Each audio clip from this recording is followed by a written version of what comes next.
Okay, so you get two guys on the American, one on the honor roll, freshman of the week, and DJ, and also Precious, and keep doing what Precious does.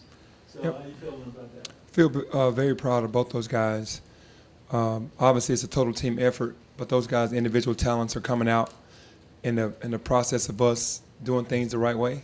What is it that made that got Precious to the point where now it's almost he's an automatic walking double-double? At the beginning of the year, it was he and James' shadow, and then James was gone, they had to learn how to play without him. How is about that? I don't know if it's about being in the shadow. I think it's about things kind of slowing down and not being so fast. I think that's what I always say about the freshmen. You come in and you want to play a certain way. Precious wanted to play on the perimeter when he first got here. He wanted to take a bunch of jump shots, wanted to show that he had a floor game.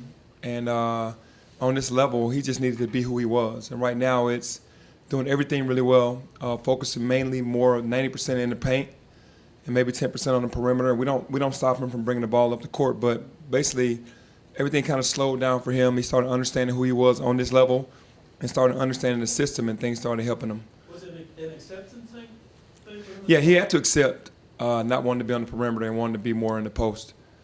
Because the first time I tried to put him at the 5 spot, he did not like that. You can just tell he was kind of pouting a little bit in the preseason and when we had to put him there. And now he welcomes that because he understands that he is not a 5-man, that he's just playing the game to win. Do you think DJ is he's ready to hit that stride now, and this is what we can expect? Yeah, well, DJ was playing pretty good basketball before he got sick, right before the Georgia game. I think a lot of people around the country don't know him enough, but people around here, he's shown that he's worthy of being one of the top, mentioned with the top freshmen around the country because he brings a lot to the table.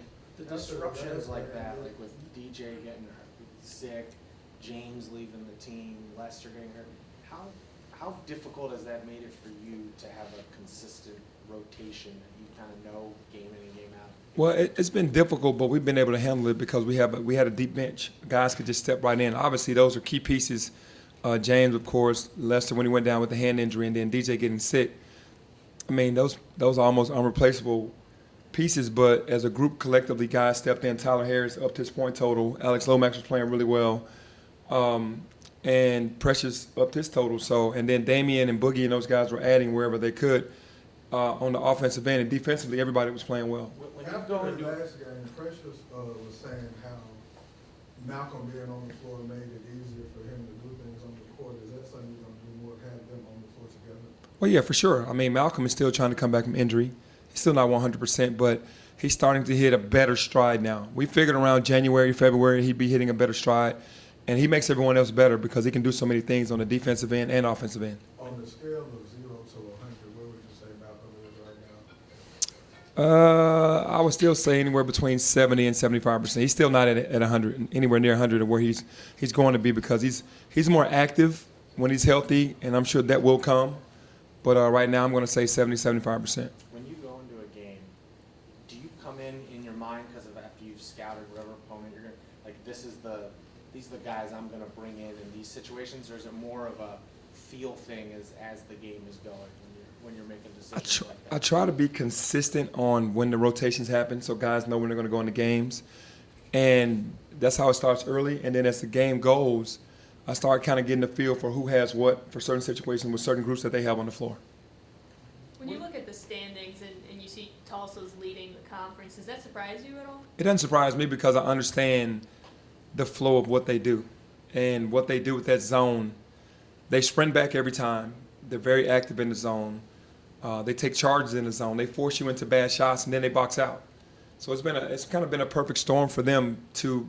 They didn't have it in non-conference because teams kind of understood what they were trying to do, and maybe their new players weren't really accustomed to how the zone really works. But usually around January, February, Tulsa's playing pretty good basketball because they understand our league, and there's a lot of new guys that don't understand what's going to hit them, and by the time they understand, the game is over. So they play really hard. They're well coached, but that zone is really the biggest thing that helps them kind of push out on teams. For you guys to have, a couple conference games, but then get this long little kind of mini break for 5 full days off or whatever it was between games, how important is that for you guys with such a young team? Well, it's important for a couple reasons. Because we have a young team and it gives us more chance to get more work, but we have little knick-knack injuries that are going on that guys can kind of heal. So this break came at a proper time for us, for sure. What's the best way to attack that zone? Well, you can't do one-on-one. You gotta move the ball for sure. You gotta set screens. You gotta run your offense, and you just can't go one on 5. You gotta drive to make a play for your teammate, because most of the times they're gonna converge on you, and you gotta be ready to make and be able to make the next pass, because they get their hands very active for deflections, and that's what really shocked me last year with our team. I've seen a ton of zones, but they probably have one of the better zones in the country. Which assistant got the scout for this? Mike Miller has a scout for this one.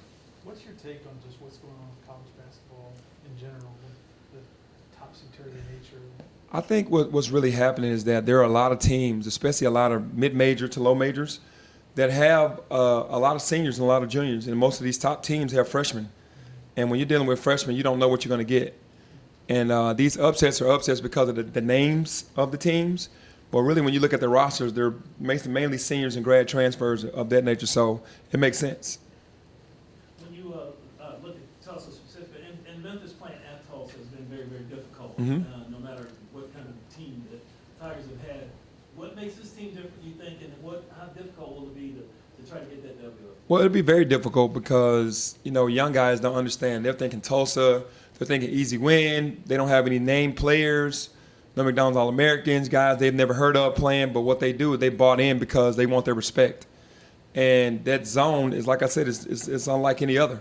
So when you understand what the zone brings to the table and how they're very active and how they box out every time, that's things that most colleges don't do. They don't buy into sprinting back, being active, and boxing out, contesting shots and boxing out, and that's what they do every possession. Is it like a 3-2 or a 1-2? It goes from a 1-2, 1-1, half court, back to a 3-2, and sometimes flatten out to a 2-3, depending on who's in the corner. So they mix it up, and they do it really well.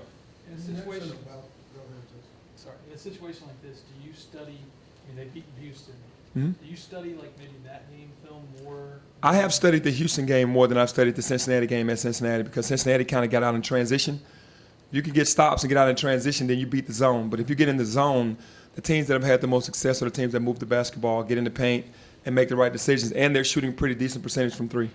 You mentioned about some teams having older players, seniors and grad transfers. Now, last game, Leicester was able to get into Cumberland's head a lot during the game. Yep.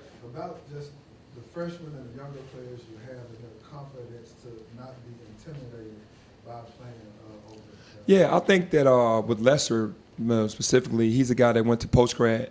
So he got a chance to leave high school and go to post-grad and play against some older kids for like a year. But he's so competitive, and he takes the challenge. He's just that guy that's going to, no matter how good you're supposed to be or how good you are. I mean, he's our reigning conference player of the year. Lester was going to take the challenge, and I was shocked that Cumberland allowed him to get to him mentally, but I'm glad he did. Is that something you look for when you go to recruit players, or is that just like an automatic byproduct of the other things? Well, I think we saw that in Lester, his toughness, along with his outside shooting, and that's what you want. You want to have guys on the team that you don't have to pump up every single day to get going. He's self-motivated. Do you have a favorite lineup at this point, or is it like naming your favorite kid? It's I like our small lineup. There's no knock on Malcolm being out or Isaiah being out, but when Precious is at the 5 and DJ is at the 4, we're pretty tough because Lester can play 3s and 4s on defense, and we can switch everything without a problem. And Precious can play 1 through 5. DJ can guard 1 through 5. So it makes it easier for us when we can switch everything. How much do you look forward to kind of that challenge whenever you play a tough zone? Obviously, ball control and ball movement is so important. How much do you guys look forward to that test with some of the turnover struggles you guys? Well, for me, what I've seen, we play better in zone because we have to move the basketball. The ball has to move. We can't go one-on-one because the paint is packed. So we're making better decisions and getting more assists in the games where we play against zone. So a lot of times I welcome zone, but this one is a little more difficult because they're so active. But it's a challenge that we take. And as a former guard that had to be in that position, I take the challenge on teaching these young guys on how to really handle it. It's a fun time to be a basketball fan in Memphis with the Grizzlies as you guys go. Mhm. How much do you pay attention to what the Grizzlies are doing, and have you had a chance to sort of build a relationship with Jai yet? Yeah, I pay a lot of attention to it. I'm a basketball fan. Obviously, I want the hometown to do great, understanding that they're on a win streak, and I keep in touch with Jai's father a lot. And I pay attention to what Jai does on a nightly basis. He's a special player. They have a special team, a special nucleus, and with Jaren and those guys. So I think that everything is starting to point towards the right direction. Obviously needing a couple more pieces moving forward, but right now it's very exciting to see what they're doing. I know John he's has not been as, compared to you by a lot of Yeah, people. he's not as as far as tall. the way that his game is structured. Mhm. You were bigger and all, but, I mean, the passes that he makes and those kind of. Yeah, no, when I saw him in college and was like, this kid is pretty good. But then when I saw him in person at the Grizzlies game, I was like, he's special. He does have great vision. Obviously, his athleticism is his best attribute because nobody can keep him in front. And he has vision as well to add on to that. And he has a very high IQ. So definitely, loving what I'm seeing from him. You Which think game you was might have that? a little John in the Which future? game was that? I can't even remember what game. You put me on the spot. What game was I at? Sorry. Yeah, I'm sorry. I don't know if it was the Lakers or one of those games, but I was like, man, this kid is just special. No, it wasn't the Lakers. It was the game against RJ Hampton and those guys. Okay. That team came to town, and because I wanted to see RJ play against Ja. And I knew that'd be a tough task, and it was. You think there might be a little John in the future from the way he's playing? As far My RJ? You had the little Penny. Oh, you know what? Honestly, you don't put anything past that. He's on the way to being a superstar, for sure. If he keeps winning, keep doing what he does, being highlighted on ESPN every night, for sure. Speaking of Little Kenny, we haven't heard an update on his workout status anytime we made. He's still working. Close to a comeback? I don't know about close to a comeback, but I'm sure it's going to be a comeback. last question? Oh, I often ask you about the sticking to the game plan. Is there anything that the Tulsa team may do that you worry may cause you guys to deter from the game plan? For us defensively, I don't think there's anything they can do. But offensively, for us against that zone, we're going to have to keep probing all night and seeing what works. And I've studied enough tape to know what to look for. We just got to hope that our team is able to pull it off. Thank you. Thank you. Thanks, man.